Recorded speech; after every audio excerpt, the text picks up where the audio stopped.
FreedomizerRadio, where Freedomizers freedomize freedom.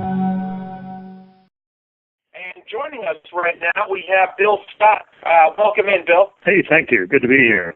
Obviously, I've followed the story of Erik since I live here in Vegas also. Thanks for your support. Hey, no problem. And, of course, you come to us from our good friend Tiger Lily, who's been a big friend of Freedomizer, and Kurt is my co-host, currently living in Costa Rica, and he's an attorney, so you guys, I'm sure, will get into more lawyer speak than I can ever dream of.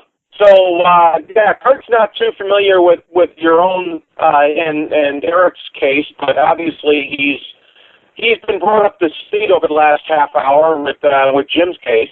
And I know you have your own book that you wrote that's on Amazon called The Permit. Yes, that's right. It's fiction based on my son's actual case and the cover-up that followed.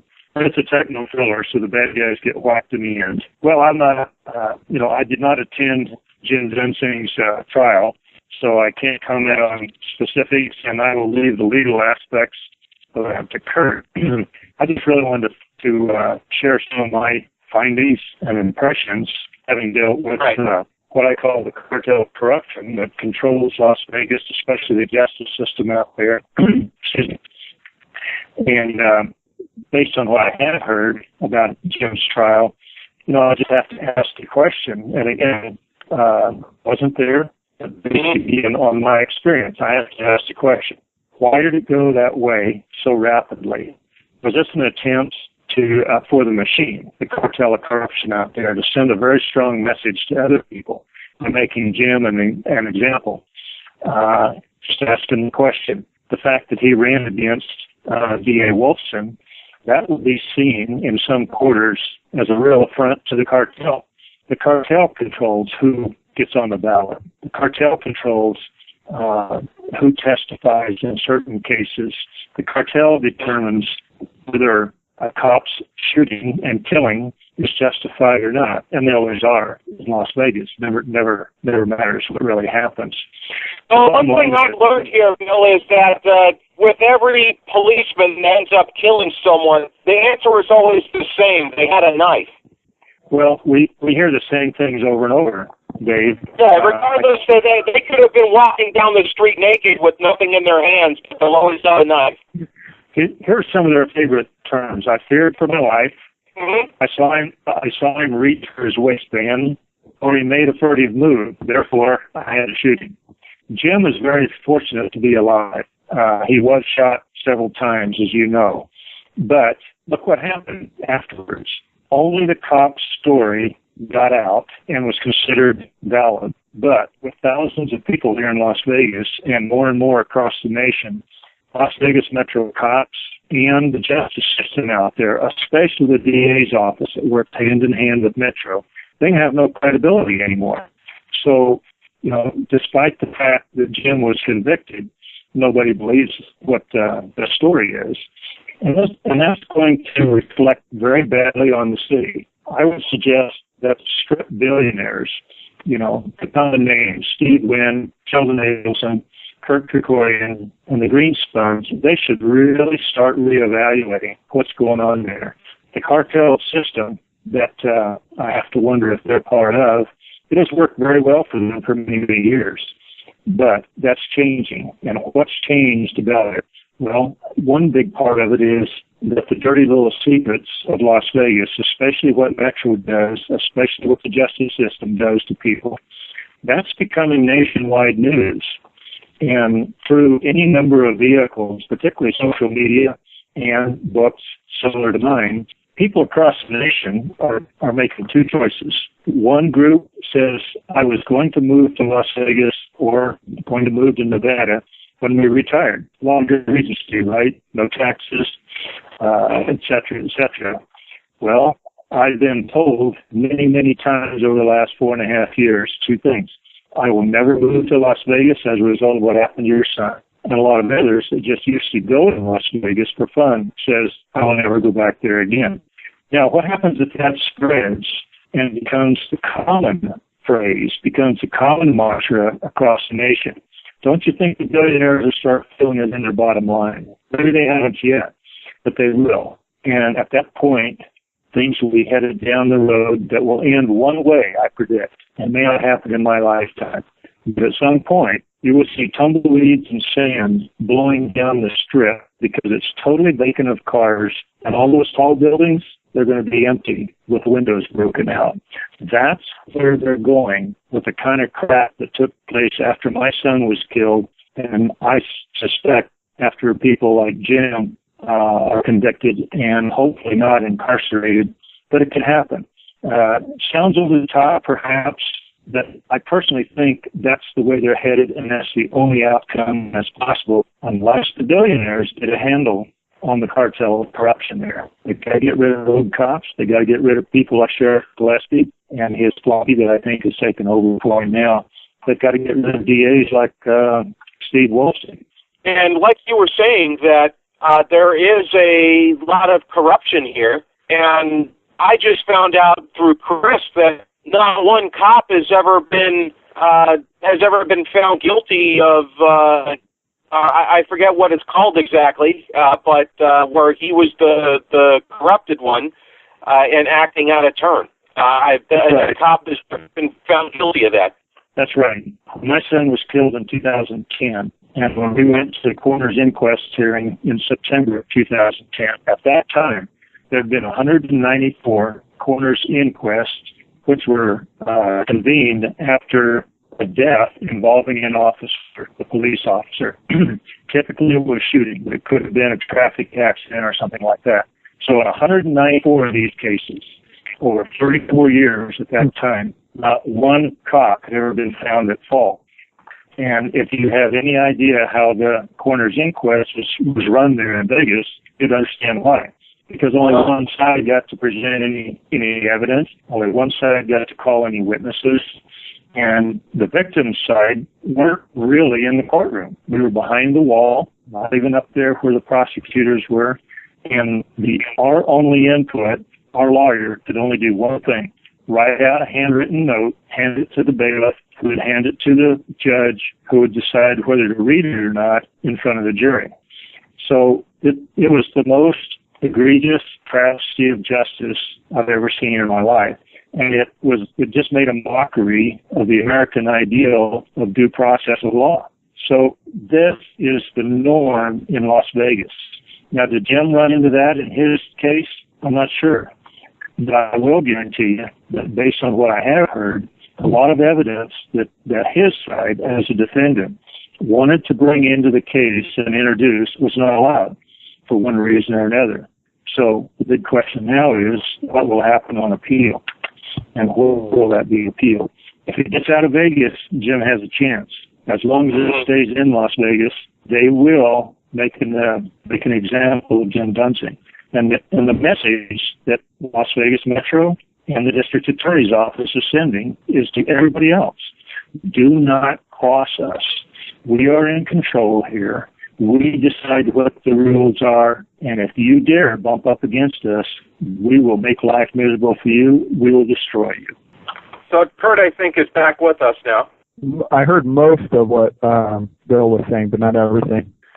So, yeah, I mean, it sounds like there's some sort of corruption going on with the fact, that there was this election with the prosecutor. This was the current election that was up for vote a couple of weeks ago? That's right. Jim ran against the current district attorney, and so he ran after he was charged in 2008. So he put in for the election after he was charged, I guess. Then must have been right. Yes. Yeah. He was a candidate. Okay. I mean, I don't understand, Bill. I'm still trying to understand why it took only until he was officially on the ballot for him to have a trial, because it's like he was charged, but he never had a court date or anything before. Yeah, why did it take 6 years? Because they kept dragging their feet. Yeah, I just don't understand. I mean, when I was an attorney, if a case took a year and a half, that was extremely long. A year and a half. Almost all cases were done and settled within a year. 6 years. I can't think of any cases that even took 3 that I was involved in. 6 is just outrageous. Kurt, you would not believe what a twilight zone Las Vegas and Clark County are. Is this something normal? I mean, where cases take 6 years there, or was this done specifically to kind of hold it over his head, this open case? I can't comment on that again. Even the complex underwear bomber case that I was involved in only took a little under 2 years. You know. Yeah, Phil, let me mention that with you here. I don't know if you remember the underwear bombing case that happened a few years ago on Christmas Day, where a guy put his underpants on fire in midair and was escorted by various people or a person in Amsterdam airport to miss all the security breaches. And Kurt was the main eyewitness on that flight. Well, yeah, I'm very familiar with the case. Well, good on you, Kurt. Thanks. When I see things like this, that's immediately what I think back to. That's the thing that I know about that most closely compares to something like this. I'm wondering if the case was open knowing that maybe he had an idea to run for, was it prosecutor he was running for, or attorney general? State attorney general, or just county prosecutor? County prosecutor. District attorney. Okay, district attorney. Okay. Right. So I'm wondering if maybe they knew that he had intentions of possibly running back in 2010 or 2012. I don't know. I'm just thinking out loud. I just don't know why a case stays open for 6 years, other than to keep it over his head, to keep him in line for some reason. Thinking, hey, if you step out of line, then we're going to bring these charges. I don't know. I don't know either. I just don't know. Jim was quite supportive of us and, attended our coroner's inquest hearing. And, he had some very interesting observations because he had been in Las Vegas long enough to understand how the system worked. And I was frankly shocked, Kurt, because, I'm an ex-Air Force officer. I was a reporter for an international magazine for 22 years. I was an engineer, flight test engineer, tested airplanes for 12 years. Everything I touched for most of my career, almost all my career, was steeped in high integrity. And the people I worked with, they just didn't think like seems to be the norm in Las Vegas officialdom. And in Las Vegas, I thought it came together very well when one lady said, Las Vegas attracts mediocrity. Why? Because where else can you make $90,000 a year parking cars? Right. But it also has this surreal aura, if you will, and it's more than aura. It's just this theme, this thread that runs through the entire city. My son lived there for a number of years, and he observed this. He said everybody. Well, that's a generalization, but the generalized theme of the city is get away with what, and honesty isn't really a big deal here. If I can put something over on you, bad on you, good on me. It's deep in this whole business of the gaming industry, but unfortunately, that pervades and becomes, part of the system, if you will, that I call the cartel of corruption. And it's allowed to exist there for a number of reasons. Why? Because Las Vegas was started by the mob, and it's had a corrupt image and a corrupt foundation from day one, going back into the 30s. So it's just the norm there. So it's not unusual. You have to expect the kind of justice system that nailed Jim and absolved the cops that killed my son, as well as, they just flat covered it up. In my son's case, just to give you an idea, Kurt, there was video data of my son inside the Costco store and being shot outside.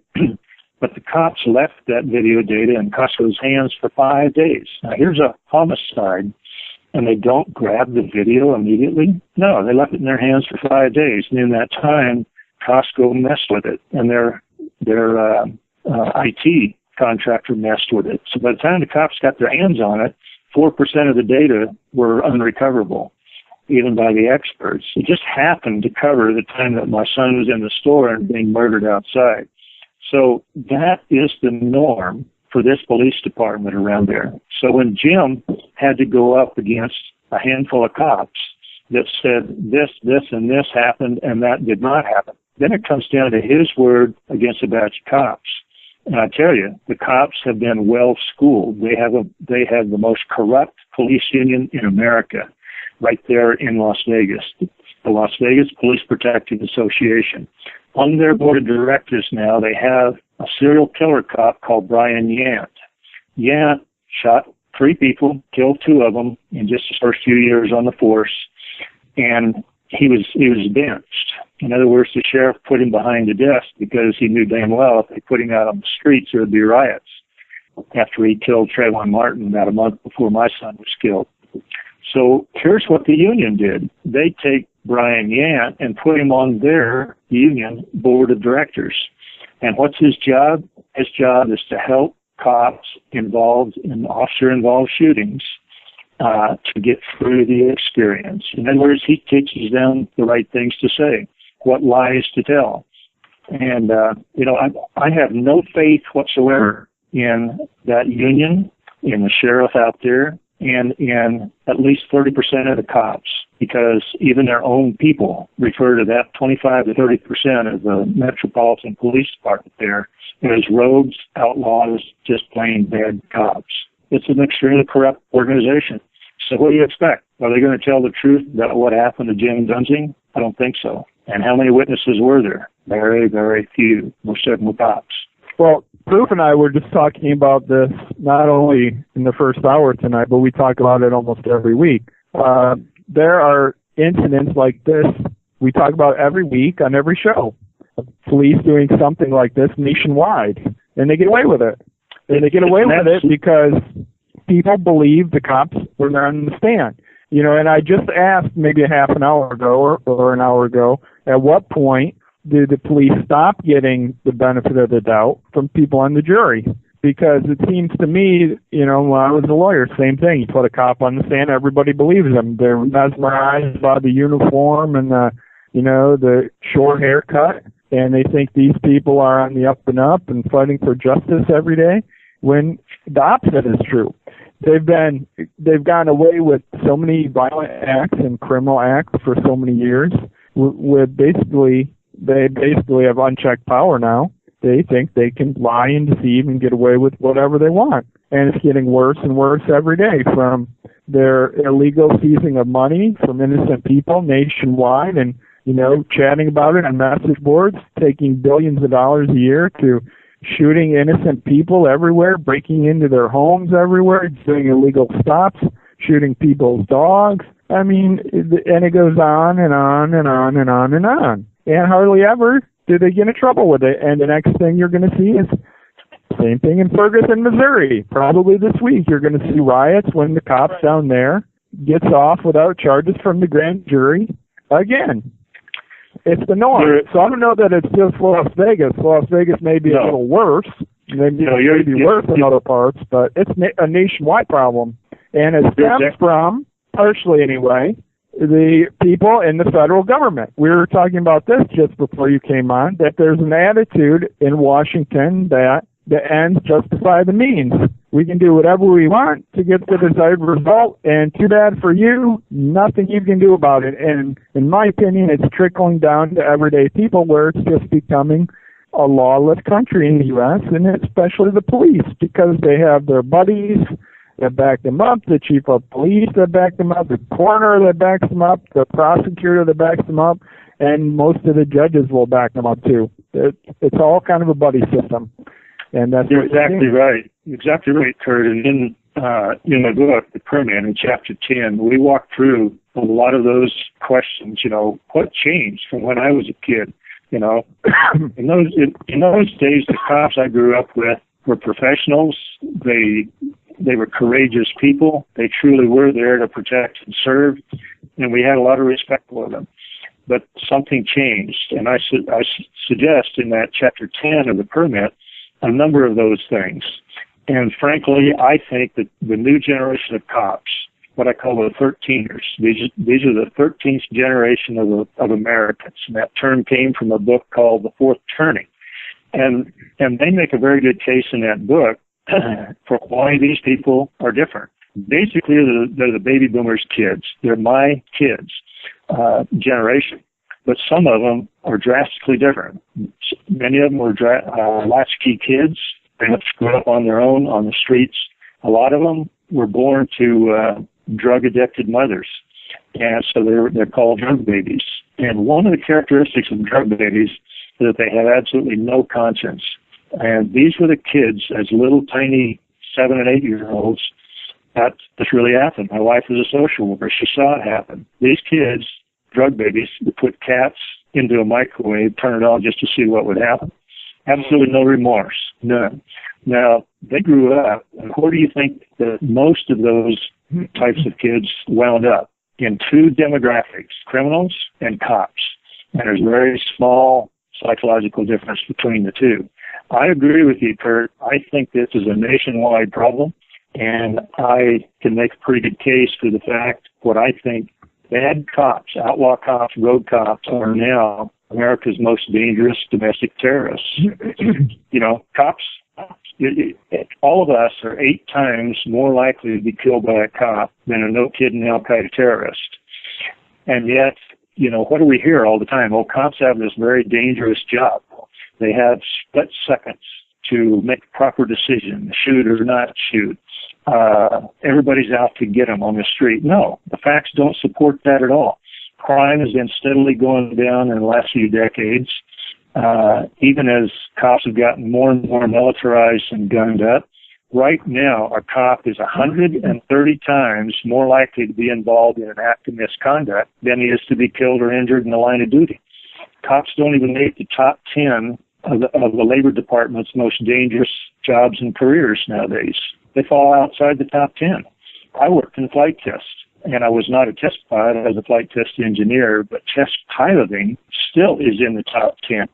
And when things go bad in an airplane, you do only have fractions of a second or a second or two to make the right decision. So don't tell me, Mr. Cop, that, you know, I had to shoot your son because I only had a second to figure out that he had a BlackBerry in his hand and it wasn't a gun. But the real difference is the test pilot comes back and says, I screwed up.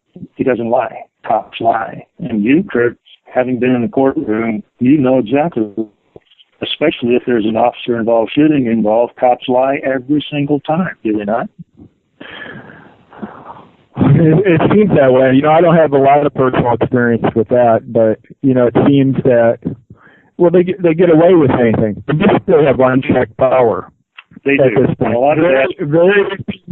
Very few times will you ever hear a police officer getting in trouble for anything. So even lying in court, why tell the truth? They don't need to. They'll get in more trouble if they tell the truth than if they lie. So what's the benefit?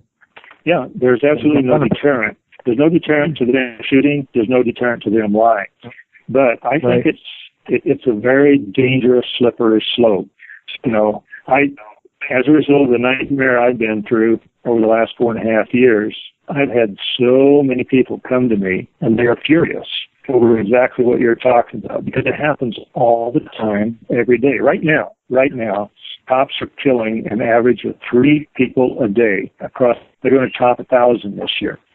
So since 9/11, cops have killed more than twice as many people, roughly, as we lost on that modern day of infamy. So who are the terrorists? We've got to get this thing turned around. So, you know, I'm just one small guy, but I have been writing a number of pieces that I put on my website in a blog called, in a series I call Restore Honor.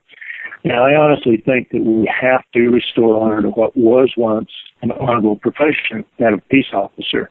And there's any number of things that have to be done, but probably the most important is that fellow cops, the good ones, the professionals, they have to be able to stand up and, you know, point the finger at the bad ones and say, this guy did something wrong.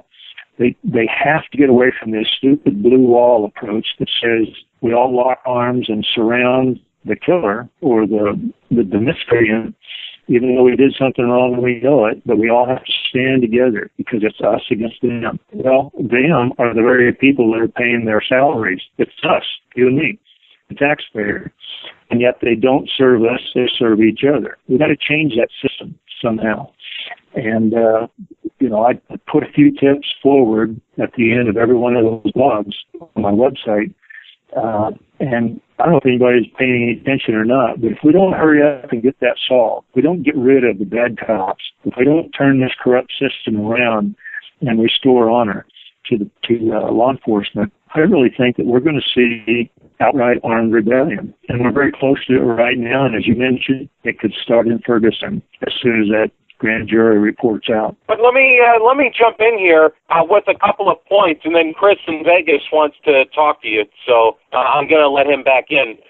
First off, I think we really messed up when we went from peace officers to their rebranding of law enforcement. And once that happened, then that's when all this started happening. You're exactly right. Language has and words have power. So we went from peace officer, who really firmly believed his job was to keep the peace and protect the citizens that paid his salary. But that's changed. As soon as they started calling themselves law enforcement officers, it had nothing to do with keeping the peace or protecting anybody. It's all about, we have to put people in jail because they broke the law or they infringed on the law or however we interpreted the law.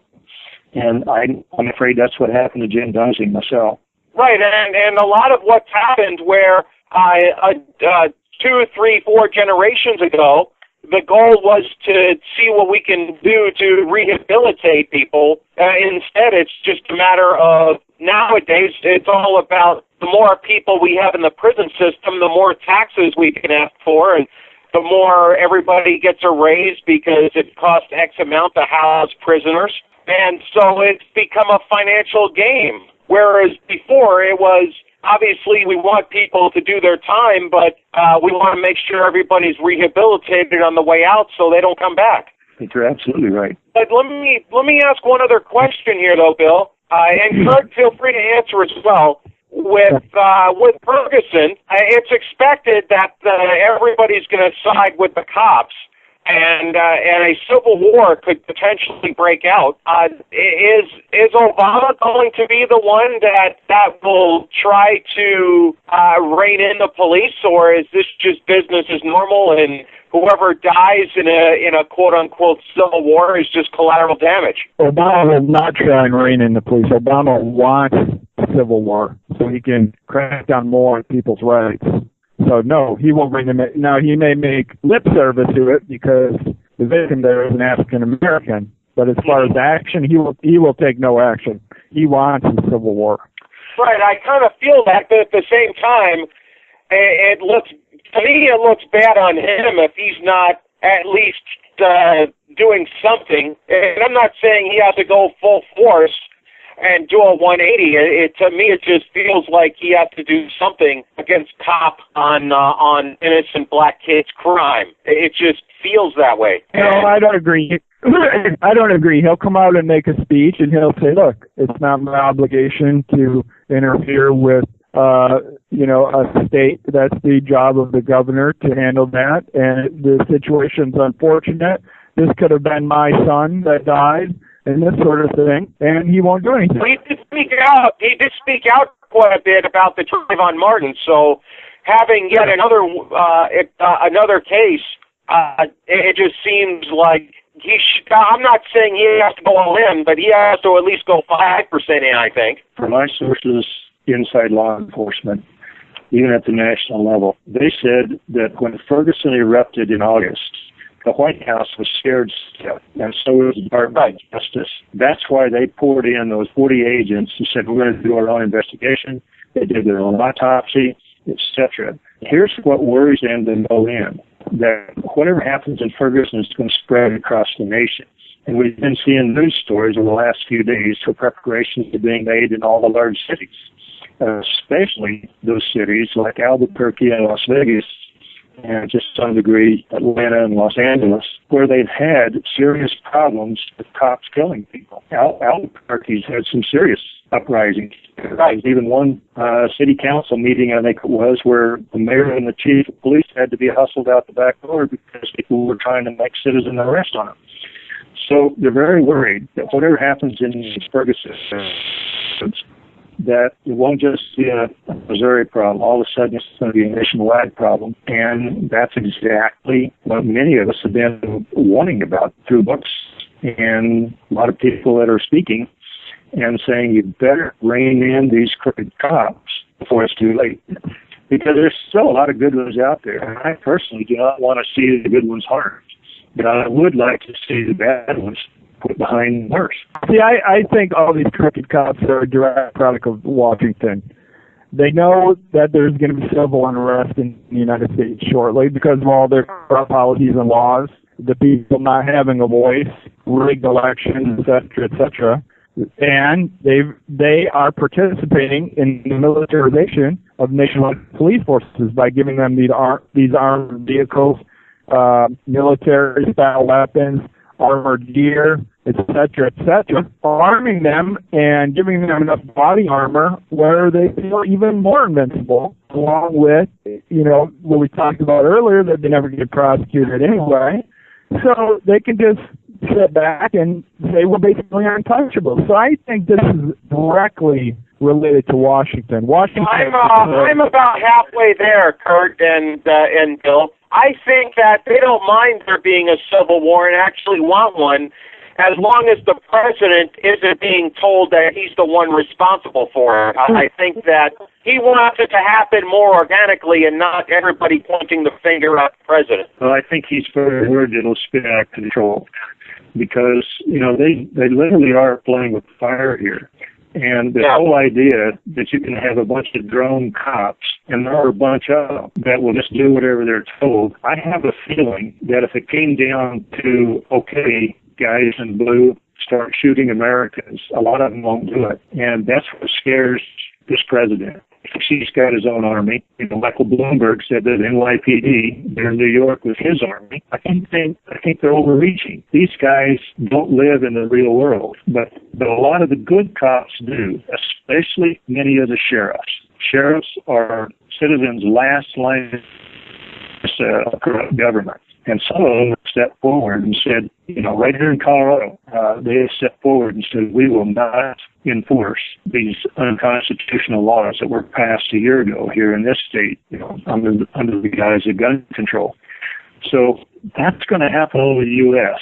Why? Because a lot of those smart cops, they know the numbers.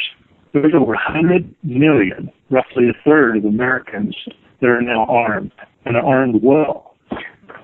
So if you have 900,000 cops out there, that's roughly the count on sworn police officers now. I don't care how much body armor you give them or how many armored vehicles you give. Numbers count. And we learned that in the Air Force, that you may have the best F-22s in the world, but if you only have 130 of them, the cheap MiG-17 or whatever, as long as he has thousands of them, sooner or later he'll overwhelm you because, you run out of missiles, you run out of airplanes. Well, there's a lot of smart cops that have figured that one out, too. So if it comes down to a civil war, and I sure as hell hope it doesn't, there's going to be a lot of dead blue bodies in the street, and somebody is going to say, why didn't we stop this before we got to this point? I think it's intentional. I think the people that are really in control want a world government, and to do so need to bring down the United States to the level of everyone else. So I think this is directly intentional.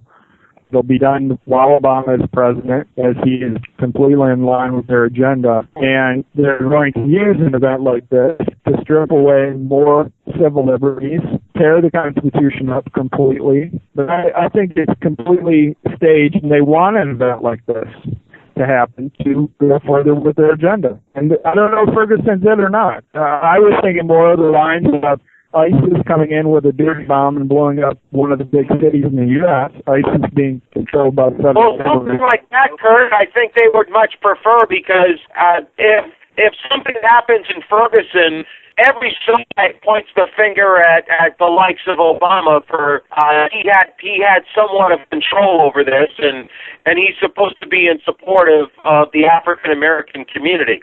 If it makes him look bad in the African-American community, then he does not want to exactly go through that in 100% confidence. If it happens, it has to be outside of Obama, and Obama's tied to it because him and Eric Holder went down there and did speeches and all that stuff. They want something to happen where Obama is not liable or responsible or people don't look at him. I think that's what it boils down to. So in contrast, I think Obama really would love to have something happen, but I don't think this is what he's looking for, because the African American community they're on the fence with Obama right now. You don't have the undying support as he did even 2 or 3 years ago. Yeah, I don't think this is going to be it, because it's not controlled enough by the feds. They're not the ones pulling the strings on, Ferguson blows up. They're going to be controlling it. It's going to be all different places all over the U.S., but it still won't be big enough to fit their agenda, because you're only going to have African Americans rioting, and those riots will be put down in various cities by different National Guards if need be. There won't be enough of the population, a super big problem from this event. So to have an event like Bill's talking about, you're talking about, 1 million people or more starting a civil war, and that's not going to happen without white people doing it, and white people are going to do it until they're hungry. So until the dollar collapses, you're not going to see a civil war, I don't think. But that's just my opinion. I think it could break out over some of these police killings. Just take a look at how many people are really, really upset by one of these dogs that was killed by cops just a week or so ago. Right. All it takes is a video of that. Over a year ago in Lakewood, California, stupid cops shot this guy's dog that was not presenting a threat whatsoever. And there were enough people saw it. The video went viral that the local cops had to admit that they put those cops into seclusion for their own protection. I guarantee you, in Ferguson, Missouri, Darrell Wilson cannot live there again, the guy that killed Michael Brown. So what do they do with these killer cops? Do they park out somewhere else? Do they give them a new name? Is it like the FBI Witness Protection Program? I don't know. There's enough fury out there, Kurt, based on what I am seeing, that I do think one of these officer-involved shootings could trigger it. I'm not sure that Ferguson will do it now, because I think a lot of the fervor has died down. The wild card in Ferguson are what I call the anarchists that have come in. The agitators that I personally think are going to use the young African Americans there, and they'll soak them up. They're going to be the Black Panthers. They're going to be the Communist Party that has already rolled in there, and their purpose is to use some of the innocents and rile them up. And unfortunately, that will happen, because it's been time to happen. It's not flash mob anymore. It's something much more organized. And of course, I think the pushback of the authorities is going to be much stronger. They're going to overwhelm that place. There's going to be blue cops everywhere. There's going to be National Guardsmen everywhere. And they will snag everybody that looks like he's about to throw a Molotov cocktail. Yeah, they may be able to control it, but I honestly think that, Obama and his team are scared to death that it could spread across the nation. And by the way, Christian, if you want in. Well, there's several things to say. First and foremost, Ferguson, they're bringing in over 2,000 outside law enforcement agents, provocateur, pretender, post and chief, community organizer, thief in chief, and Erik Scott, not to dismiss Al Sharpton, Jesse Jackson, have been down there provoking and stirring the pot. You're exactly right in your estimation. They want this to go off. They've been trying to poke things in the eyes of the American people and offend their senses of sensibility and common sense and morality and general good nature ever since they've been in office, trying to bring about the revolution to comply with the Saul Alinsky methodology of rules for radical revolutionaries to tear down the government to rebuild it in the form that they want it.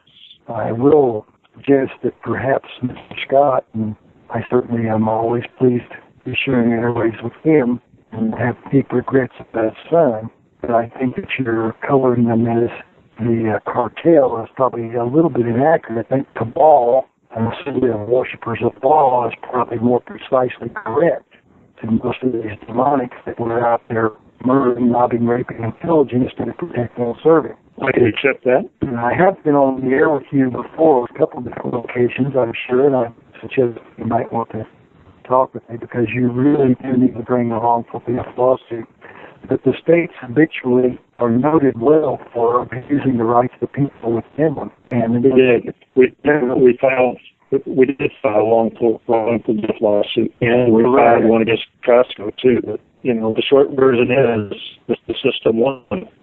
To me, it's so appalling. I used to be a police officer in several different jurisdictions. We did protect and serve, not to abuse, murder, plunder, and police for profit like they do now.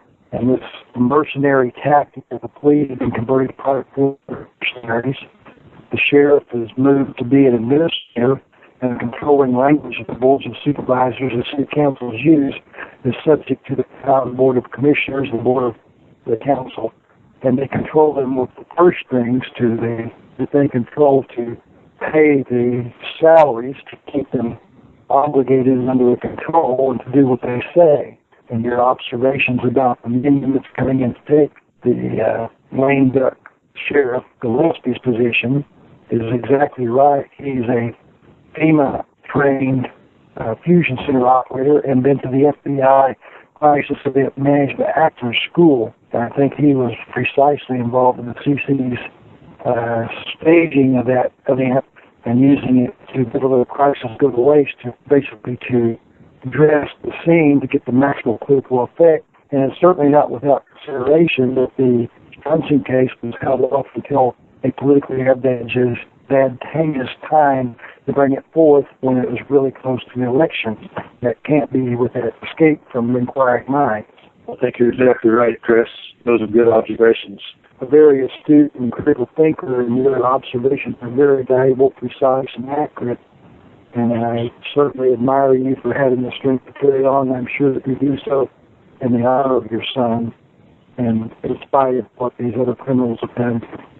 That I do, sir. And, my ultimate goal is I want to make sure it doesn't happen to somebody else. And I think the only way to have to ensure that is to get rid of the criminal, the corrupt elements. And frankly, in Las Vegas, I don't know if that's possible, but we're sure going to try. And overseeing the three branches of government, if we don't restore that common law concept that was a foundation of this country where the people are at the top, instead of having the government at the top, the pyramid has been flipped. We will never rise up again if we don't do that soon. How do we do that, though? Well, I can only think that by local control governs best, and if you can find credible people that have moral scruples and actual love of the country and the people in their local towns, then you might be able to seize it on a local level and carry it on to a national level. But until we get honest elections and credible candidates, it doesn't look good for America or the world, in my estimation. Yeah, it's pretty grim, I'd say. But I agree that that's, all government is local government, right? No, that's why they want the Supreme 33rd Degree Council. It's not a 33 by accident. That's the top level of masonry.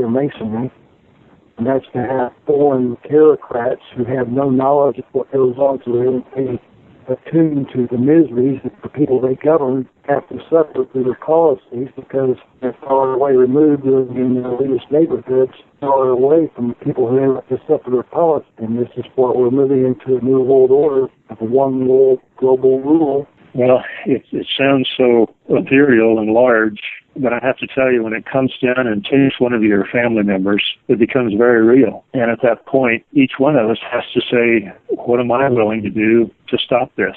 And I will say that within 2 days of being notified that my son had been murdered by a Metro cop, and he was, this is too big for me. God, over to you. You've got the stick. I'm in the back seat. Use me as you will. And at this point, I absolutely agree with you. I think he has been using me. I don't particularly understand why writing a fiction book is what I was supposed to do, but I was told to do it. I did it. Felt like I was guided all the way through. Frankly, it's starting to have an impact. And you say, how can a fiction book have an impact on the large things that Chris just outlined, that Kurt just described? Because fiction/entertainment, I learned long ago, is an extremely powerful weapon. It's been used throughout history. You know that very, very well. The Wizard of Oz was an allegory. much like your book. Look back in the 60s. There were several movies, On the Beach, Dr. Strangelove, and what did they do? They really brought home to the global community the horrors of nuclear war. Before that, it was always just kind of, wow, dropping an atomic bomb. Nobody knew what it would do to them, to their lives, until we saw it on the screen. And I have to believe that we as a world community, we said, let's don't go there. There's another movie in the 70s, 1979, The China Syndrome, that we can draw a tighter link with. That movie was about a nuclear reactor going bad. Within 3 weeks of that, the 3 Mile Island nuclear reactor incident happened. It scared a lot of folks. The two together had the synergistic effect of pretty much killing the nuclear power industry in this country for 30-some years, almost 40. That's the power of entertainment, and that's the tool that I've been trying to use to spread the word about this new form of domestic terrorism, which I call rogue and outlaw cops. They're killing 3 people a day now, to say nothing to how many pets are being murdered for absolutely no good reason whatsoever. So that's just one piece of it. But, there are many other avenues that I think we all have to step up to, find where we fit in, whether it's in a political arena or whether it's in spreading the word by just talking to friends and neighbors, by accepting the truth that this new generation of cops are different. They think differently. I absolutely agree with you. And if people don't wake up and stop trusting their government, who tells them lies perpetually, and believing what they tell them is true, and start thinking for themselves and using their brains and their prayerful powers to check with the Creator and do what He wants instead of what devious men and venial judges want, we are lost.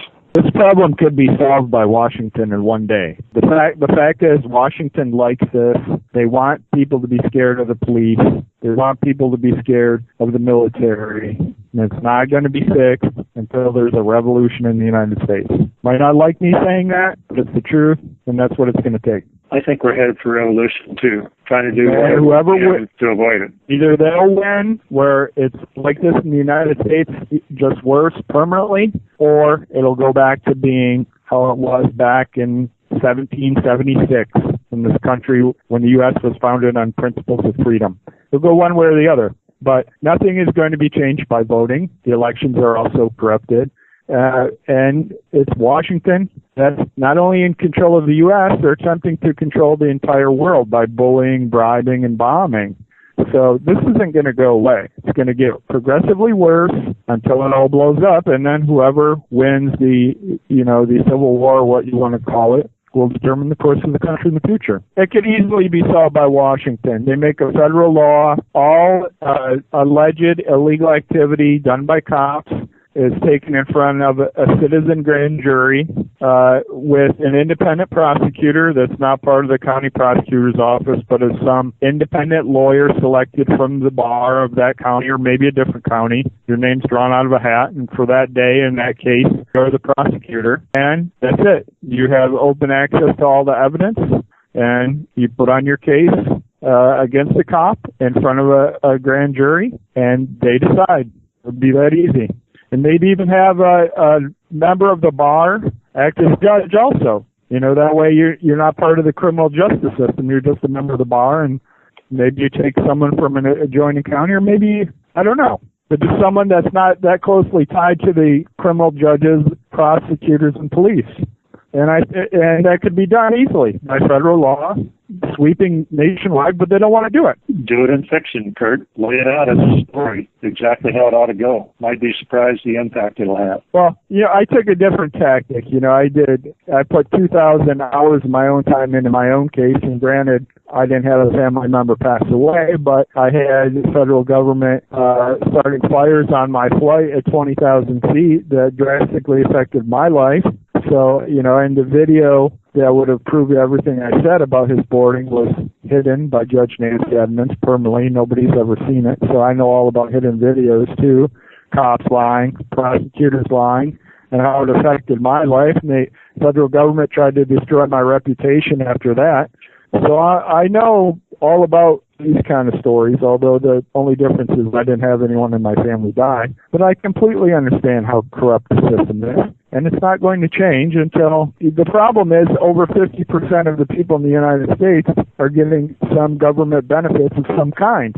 And those people will never rise up against the government until they're hungry. No, and you have whatever other percentage, that are law-abiding citizens and won't think of going against the government. You have maybe 5% or less that would love to rise up against the government, but they're not tied together in any kind of organization because the NSA is monitoring all the activities in the United States, and they won't be tied together in any kind of band.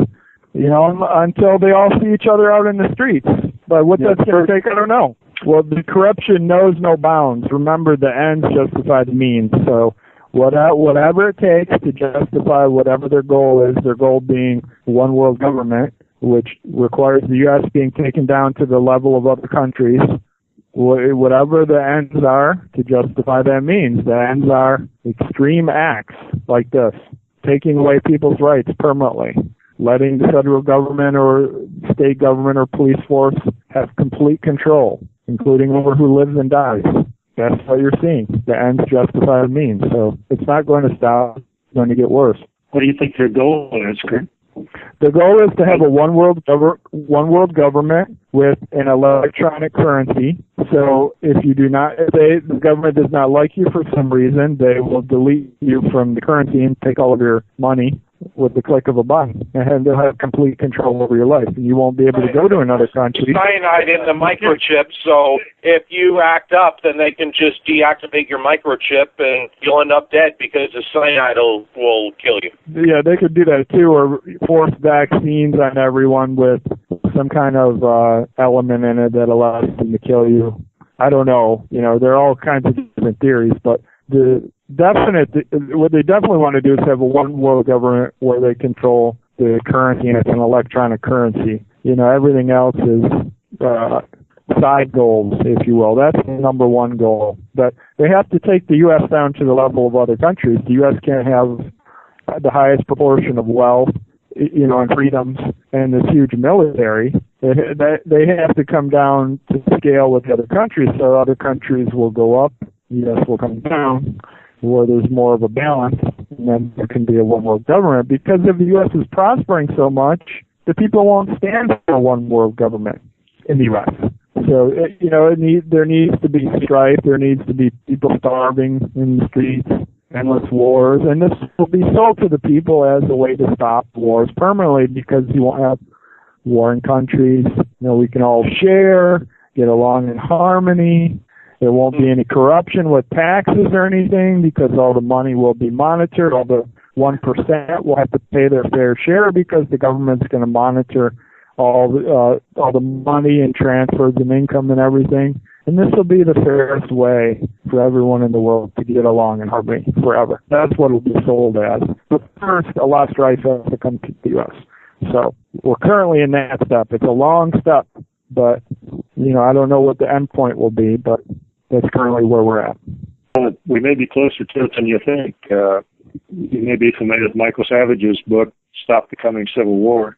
Yeah, he outlines everything that's been going on in this administration, basically what the objectives are, how the Constitution is being totally usurped, and how the middle class is being wiped out, how our military is being totally gutted and beheaded, if you will. Over 200 senior officers have been ousted for absolutely bizarre reasons, because they only want officers left that will do exactly what the system wants. They're literally beheading our national military while they're gutting it, to where we can't stand up and do what the rest of the world has expected us to be the cops of the world, to maintain peace. And look what's happening. We had Putin rolling in and just taking over Crimea, and now he's moving into Ukraine. And just look what happened in the early 90s. Basically the same thing happened when Saddam moved into Kuwait, and it wasn't tolerated. We drove him out, but not now. Russia's getting away with what Saddam Hussein tried. So it's a totally different game plan now, exactly like you say, Kurt.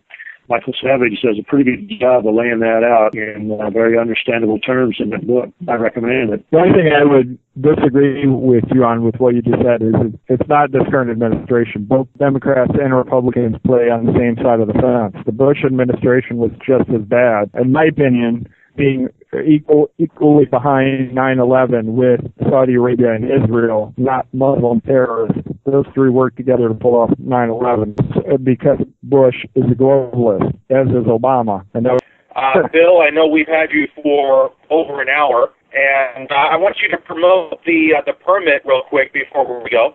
The permit is, a book of fiction. It's when Las Vegas police officers gun down a covert federal agent, they become targets for Checkmate. And Checkmate is covert black ops team of assassins employed by the Department of Homeland Security for the sole purpose of taking out domestic terrorists like ourselves. So very quickly, Checkmate sends a message to these crooked cops, initially in Las Vegas and soon across the rest of the nation in subsequent books. And that message is, you kill, you lie, you die. And Checkmate uses some very advanced, cool technologies to take these guys out. And you can get it at Amazon and through Smashwords, through BarnesandNoble.com. Etc. both in hard copy and as an ebook. If you go to Amazon, I think there are like 115 reviews there now, so you can get a feel of what others think about it. So far, it's looking good. Work of fiction to hide the truth. Well, you don't stay tuned. I couldn't write the nonfiction version because we had legal things going on at the time. I needed to fight back for my own sanity. However, there is a nonfiction book that's on the horizon, and it will have the truth in it. That's about all I can say right now. The truth is the best weapon there, I think.